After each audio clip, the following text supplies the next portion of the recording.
I never thought I'd be the kind of woman who'd need to read the fine print of documents handed to me by my own son. But there I was, sitting at my kitchen table on a Thursday evening, holding a stack of papers that would change everything. Let me back up. My name is Margaret Chen, and until 6 months ago, I spent 34 years as a financial analyst for Mercer and Associates. I retired at 62 not because I had to, but because I'd earned it. My husband Daniel passed away 3 years ago, and truthfully, I was ready for a slower pace. Travel, gardening, maybe finally learning to paint like I'd always wanted. My son, Jason, is 35. He works in marketing, married to a woman named Brittany who sells essential oils online. They live in a rental 40 minutes away and have 2 kids, Emma, 7, and Lucas, 5. I love those grandchildren more than anything. I see them every other weekend. And I thought Jason and I had a good relationship. Close, even. That's what made what happened so much worse. It started 3 weeks ago. Jason called me on a Tuesday afternoon, his voice cheerful. "Hey, Mom, how are you feeling?" "I'm fine, sweetheart." "Why?" "Just checking in. You know, you've seemed a little scattered lately. Forgetting things." I frowned. "Scattered? I don't think so." "Well, you did forget Emma's recital last month." My chest tightened. "Jason, that was because I had the flu. I called you 3 days in advance to let you know I couldn't make it." "Oh, right." He laughed, but it sounded forced. "Well, anyway, Brittany and I were thinking you're living alone in that big house. Don't you think it's time to simplify? Maybe look into something smaller? More manageable?" I glanced around my kitchen. Daniel and I bought this house when Jason was 2. Every corner held a memory. "I'm perfectly capable of managing my home, Jason." "Of course you are, Mom. I just worry about you. We all do." I didn't like the sound of that. The calls continued over the next 2 weeks, always with the same theme. Was I feeling okay? Was I managing my finances? Wouldn't it be easier if someone helped me with the bills? Maybe I should consider giving them power of attorney, just in case something happened? I'm not a fool. I spent 3 decades analyzing financial risk and spotting red flags in corporate documents. This felt like a red flag, but I wanted to believe my son had good intentions. I wanted to believe he was just concerned. Then came last Wednesday. Jason invited himself over for dinner. Just the 2 of us, Mom. I miss our talks. I made his favorite pot roast with roasted vegetables. He arrived at 6:30 with a leather folder tucked under his arm. My stomach dropped when I saw it, but I smiled and ushered him inside. We ate. We talked about the kids. He asked about my health, my finances, whether I'd been feeling overwhelmed lately. I answered carefully, watching his face. After dinner, he pulled out the folder. "Mom, I've been thinking a lot about your future. I want to make sure you're protected." "Protected from what?" "From unexpected situations, medical emergencies, financial confusion. You know, at your age." "I'm 62, Jason. Not 90. He laughed nervously. "Of course. But still, it would give me peace of mind if we had some things in place. Power of attorney, for example. And I found this wonderful assisted living community." "Assisted living?" My voice came out sharper than I intended. "Jason, I'm perfectly healthy. I don't need assisted living. Not now, obviously. But it has a waiting list, and if we get your name on it now, I'm not interested." His jaw tightened. "Mom, please, just look at these papers." I had a lawyer draw them up. It's all standard stuff. Power of attorney, healthcare proxy, and there's a section about transferring your house into a trust. My name would be on it, so if anything happens to you, there's no confusion. I felt like I'd been slapped. "Transfer my house? It's just paperwork, Mom. For protection. You'd still live here. But legally, it would make things easier down the road." I stared at him. My son, the boy I'd raised, whose college tuition I'd paid, whose wedding I'd funded when he and Brittany eloped, and then wanted a real ceremony 6 months later. The boy I'd rocked to sleep when he had nightmares. I need to think about it, I said. His expression darkened. There's nothing to think about. This is for your own good. Jason. Mom, I'm trying to help you. Why are you being so difficult? I stood up. I think you should go. He stared at me for a long moment, then grabbed the folder and stormed out. The door slammed behind him. I stood in my kitchen, shaking. That night, I couldn't sleep. I kept replaying the conversation. The way he'd pressured me. The way he'd talked about my house like it was already his. The way he'd dismissed my concerns. At 2 a.m, I got up and made tea. I sat at my kitchen table and thought about Daniel. What would he say? What would he do? And then I remembered something. When I retired from Mercer and Associates, they'd offered me a consulting contract. Call us if you ever need anything, my former boss had said. You're the best analyst we ever had. I hadn't planned to take him up on it. But now I had an idea. The next morning, I called Jason. I've thought about it, I said. You're right. I should get my affairs in order. Come over tonight, and I'll sign the papers. He sounded relieved. That's great, Mom. I'll bring Brittany. She can witness the signatures. Perfect. I spent that day making phone calls. First, to my former colleague Margaret Wu, who worked in estate law. Then to my bank. Then to a locksmith. By the time Jason and Brittany arrived at 6 o'clock, everything was in place. They came into my kitchen smiling. Brittany carried a fancy pen. For the signing, she said brightly. I thought it should be special. How thoughtful, I said. We sat at the table. Jason pulled out the folder and spread the documents in front of me. I put on my reading glasses and began to read. Really read. I'd spent 34 years reading financial documents. I could spot a discrepancy in a 50-page contract in under an hour. These papers? They were a masterclass in manipulation. The standard power of attorney gave Jason complete control over my finances immediately, not just in case of emergency, but starting the moment I signed. The healthcare proxy included language that would allow him to make decisions about my care even if I was mentally competent. And the trust document?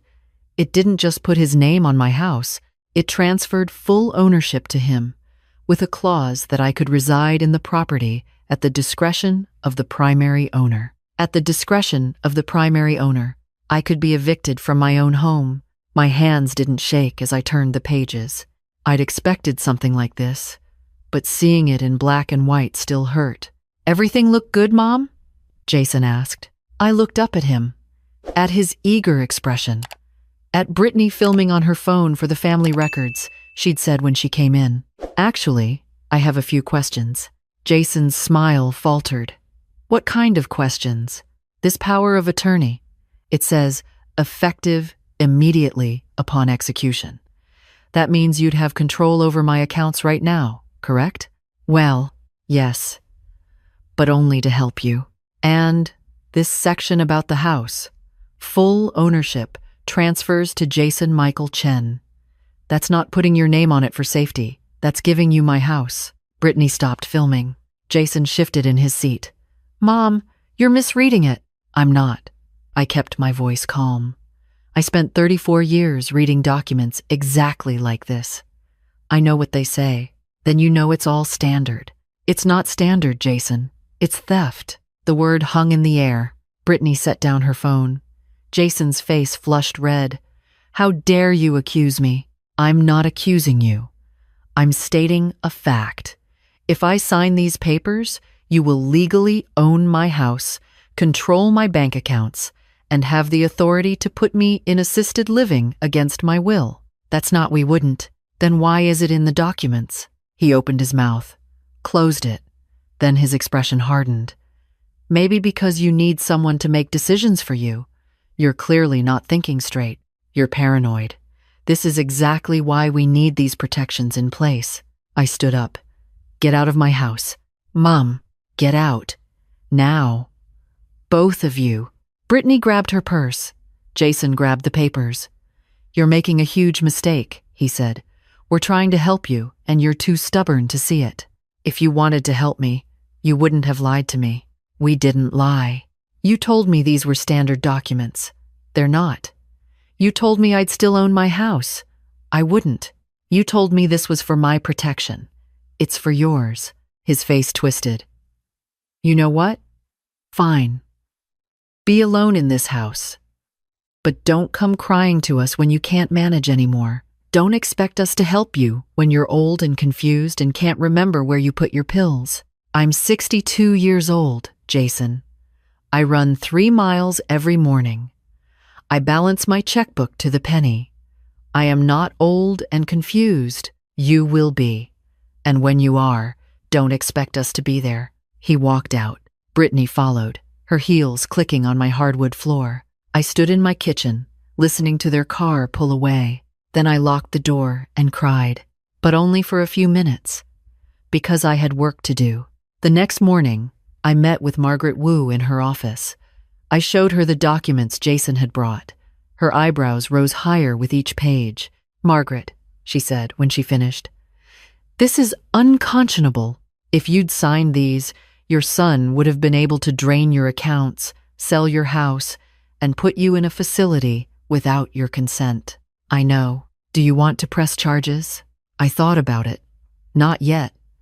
But I want protection. Let's start with a real power of attorney, one that only activates if you're mentally incapacitated, as certified by 2 independent physicians. We'll set up a revocable living trust with you as the trustee, and we'll put a fraud alert on your accounts.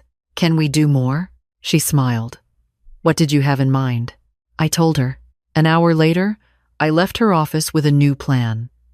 That afternoon, I called my bank and moved my assets into accounts Jason didn't know existed.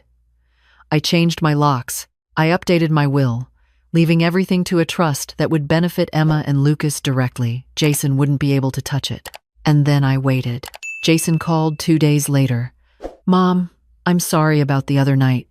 I got frustrated. Can we talk? Of course, I said. Why don't you come over for dinner on Saturday? Bring Brittany and the kids. He sounded relieved. Really? You're sure? I'm sure. I've been thinking about what you said. You're right, I should plan ahead. Saturday came. I made spaghetti and meatballs, the kids' favorite. Emma and Lucas ran around my backyard, while Jason and Brittany sat at my kitchen table. So, Mom, Jason said carefully, have you thought more about those documents? I have, and I've decided you're right. I need to get my affairs in order. His face lit up.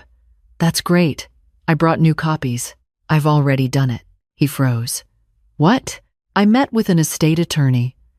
I set up a proper trust, updated my will, arranged my affairs exactly the way they should be arranged. You went to a lawyer without telling me? Yes. Just like you went to a lawyer without telling me what those documents really said. Brittany's fork clattered on her plate. Mom, I don't understand. We were trying to help. No, Jason. You were trying to steal from me. The kitchen went silent.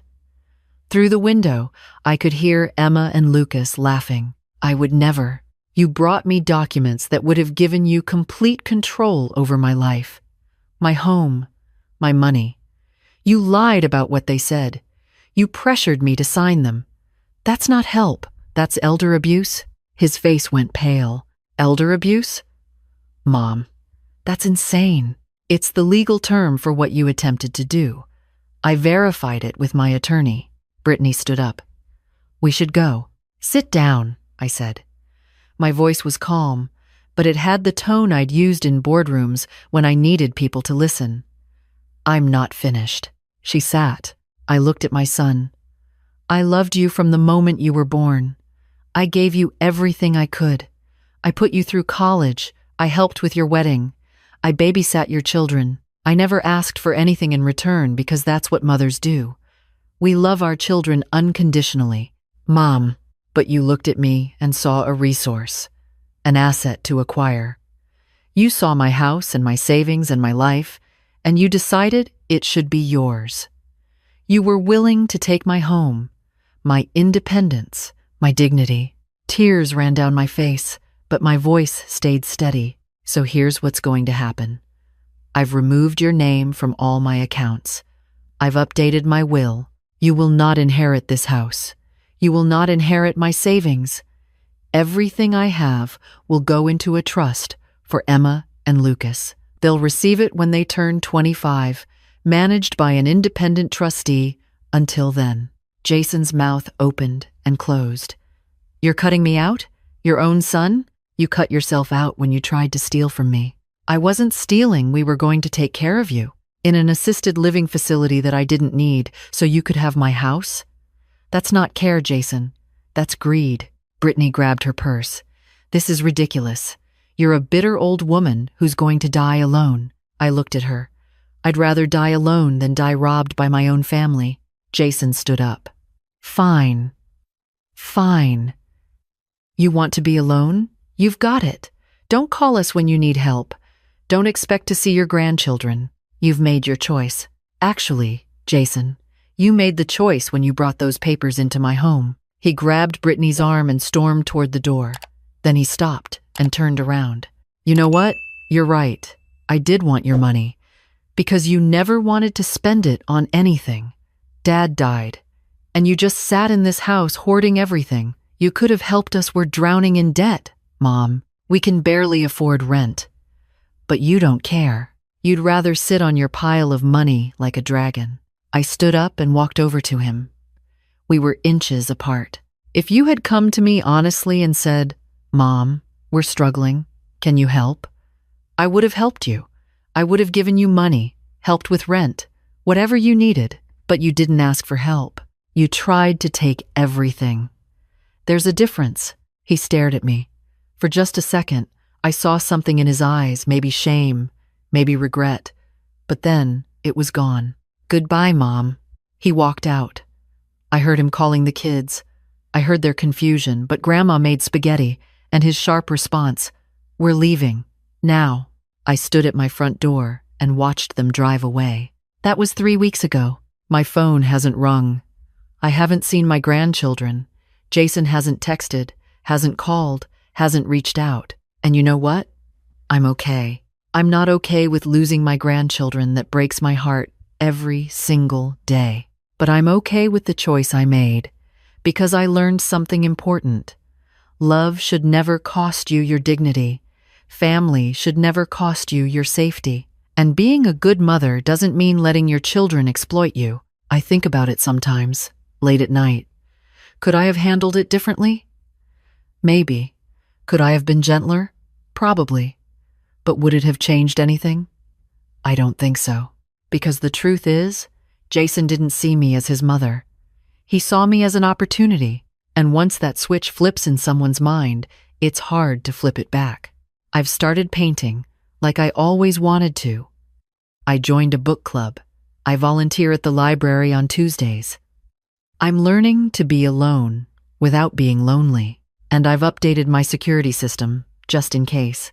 Because here's the thing about being 62 years old, you're old enough to know better, but young enough to fight back. You've learned that not everyone deserves your trust, even if they share your blood. And you've earned the right to protect yourself, even from the people you love most. I spent 34 years reading fine print and spotting fraud in corporate documents. I never thought I'd need to use those skills on my own son, but I did, and I'm glad I could.